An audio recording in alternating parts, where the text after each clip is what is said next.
जनाब हाशिम अंसारी साहब, मैं मुमताज आलम फलाही टूसर्कल्स.net से। आप बाबरी मस्जिद तहरीक के साथ जुड़े रहे हैं, कई दशक से जुड़े हुए हैं आप हैं। इस वक्त सिचुएशन क्या है अभी? इस वक्त पोजीशन ये है कि मतलब कि हर पार्टी तो जन्मभूमि के नाम पर राजनीति कर रही है। हमारे मुस्लिम लीडर जो हैं वो अपने जाती फायदे के लिए पार्टियों के अंदर हैं। अब हमारी उम्र 90 साल की हो गई, तो इस तहरीक को मतलब तहरीक जन्मभूमि जो है वो सेठों की दौलत और हुकूमत की राजनीति से चल रही है। लेकिन हमारे पास कोई किस्म का चंदा तो है नहीं, ना मुसलमानों के बाबरी मस्जिद के लिए कुर्सी और करेंसी का सौदा नहीं करते हम। लेकिन सवाल ये है कि मुस्लिम लीडर खाली मुसलमान बनकर के मुसलमानों को बेवकूफ बना रहे हैं। हर पार्टी के अंदर हैं, भाजपा में भी मुसलमान हैं, समाजवादी में भी हैं, कांग्रेस में भी हैं। लेकिन तहरीक बाबरी मस्जिद को नुकसान जो पहुंच रहा है वो सिर्फ उसके जिम्मेदार से मुसलमान हैं। बाबरी मस्जिद 6 दिसंबर 1992 को टूटी थी। मामला अदालत में चल रहा है। आपको लगता है कि मामला मुसलमानों के फेवर में जाएगा? सवाल ये है कि अगर मतलब दबाव और राजनीति अगर की गई तो उसकी दूसरी बात है। लेकिन जहां तक कानून का सवाल है और सबूत का सवाल जहां तक है, वो हमारे पास मतलब 500-550 बरस के सबूत हमारे पास मौजूद हैं। सबूत के बिना पर हमारे खिलाफ फैसला नहीं हो सकता। लेकिन मुकदमा जो डिले हो रहा है उसमें हुकूमत की साजिश है। जी हाशिम अंसारी साहब, आप 90 साल के हो चुके हैं। 92 में जो कुछ घटना घटी इस अयोध्या नगरी में, आप उस वक्त यहाँ थे, आप उसके चश्मदीद गवाह हैं। मुख्तसर में हमें बताइए कि क्या हुआ था उस दिन, आपके साथ क्या हुआ था? भाई सवाल ये है कि सर 26 नवंबर से भीड़ आना शुरू हो गई और रेल मंत्री जाफर शरीफ थे और पूरे हिंदुस्तान के कोने कोने से स्पेशल ट्रेन आ रही थी। नरसिंह राव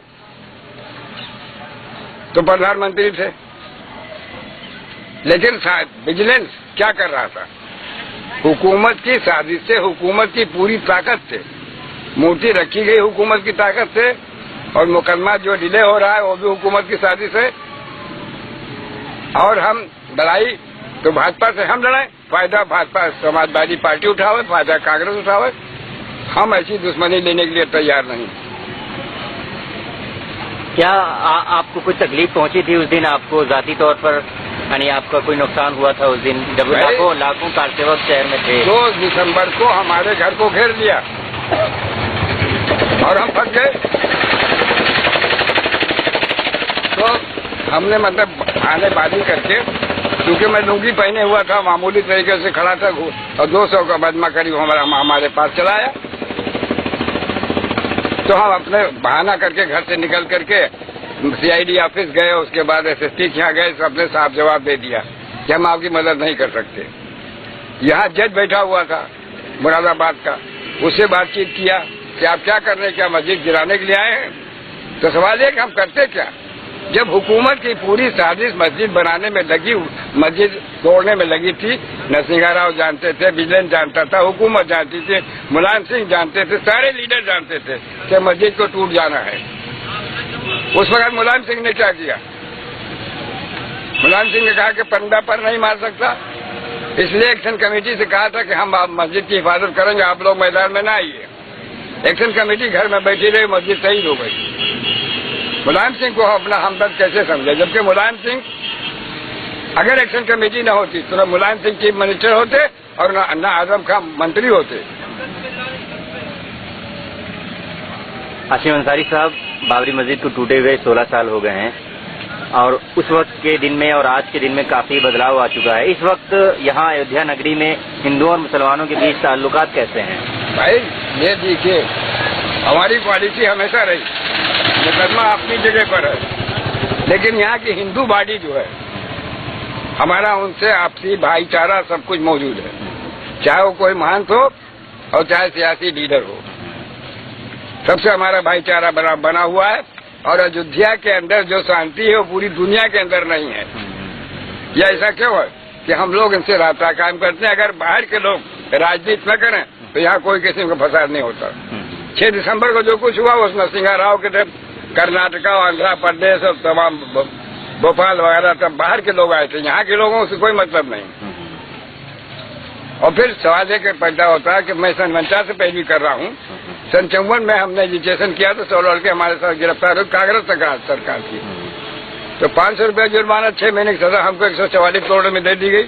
उसके बाद मीसा में बंद कर दिया गया, पैरवी छोड़ दें हैं। तो 6 दिसंबर को पूरा घर हमारा तबाह कर दिया गया, हमारे महल्ले को पूरा तबाह कर दिया गया।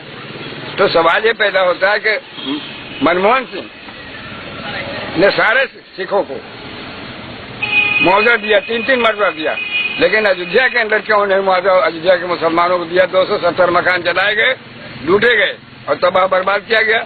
14 मुसलमान शहीद किए गए, 18 मस्जिदें तोड़ी गई बाबरी मस्जिद के अलावा। तो ये सब क्या है? क्या मुसलमान हिंदुस्तान में न रहे? ये पूरी कांग्रेस जो है ये अमेरिका के गोद में खेल करके इस देश को तबाह करने जा रहे हैं और मुसलमान इसको बर्दाश्त नहीं करेगा। कांग्रेस, पूरी कांग्रेस, यहूदी और ईसाई, इसराइल और अमेरिका के साजिश पर हिंदुस्तान के मुसलमानों को जेलों में बंद किया जा रहा है। और बेला सबूत, एक नहीं हजारों नौजवान हमारा बंद है, सब फ्री, फर्जी केस, सारी भेजी। विजिलेंस जो है सबसे बड़ा बेईमान महकमा जो है वो सीबीआई का है। इस देश को तबाह कर देगा सीआईडी। हम कहते हैं चोर है अगर मुसलमान तो सजा दूनी दी जाए, अगर कातिल है मुसलमान सजा दूनी दी जाए, अगर डाका डालता है तो दूनी सजा दी जाए, अगर कहीं बम फेंकता है तो दूनी सजा दी जाए, लेकिन समझबूझ करके, एक तरफा नहीं। हाशिम अंसारी साहब, बाबरी मस्जिद की मिल्कियत का जो केस लड़ रहे हैं आप, वो किस पोजीशन में, किस स्टेटस में है वो? सवाल ये है, एक तरफ भावना है, एक तरफ सबूत है। आज तक जनवरी सन 50 से मुकदमा दायर है। एक मुकदमा दायर हुआ गोपाल सिंह बिशारत का, वो बगैर नोटिस के था, खारिज कर देना चाहिए था, लेकिन खारिज नहीं हुआ। बहस हुई, खारिज हो जाना चाहिए, लेकिन नहीं हुआ। फिर दूसरा मुकदमा परमहंस ने दाखिल किया, वो भी इस काबिल था, पहले नोटिस नहीं थी। परमहंस ने 5 मुसलमानों मुकदमा दायर किया और वो भी हम बहस हुई कि 5 मुसलमानों की मिल्कियत नहीं है, जनरल मुसलमानों की मिल्कियत है। वो भी मुकदमा खारिज होने वाला था, नहीं खारिज किया। फिर तीसरा मुकदमा निर्मोही अखाड़ा ने दाखिल किया। निर्मोही अखाड़ा 1885 और 1886 में मुकदमा हार चुके थे और आप फिर मौके से फायदा उठा करके फिर मुकदमा, ये मुकदमा रजिकेटा है। क्या तमाशा है? ये अदालत का मजाक है। सन 49 से लेकर आज तक, आजादी के बाद से लेकर आज तक, विश्व हिंदू परिषद, बजरंग दल, शिवसेना, आरएसएस, जन संग्राम परिषद, अब ये राम परिषद, ये सब क्या परिषद बनाया गया है? क्या हम इस मुल्क के वफादार नहीं है? अगर अब्दुल हमीद चाहते हो तो करकरे के मुकदमे में आप फांसी दीजिए। अगर बुश जिम्मेदार कातिल है तो मोदी भी कातिल है। बहुत बहुत शुक्रिया हाशिम अंसारी साहब। भाई शुक्रिया तो आप तो अदा करते हैं।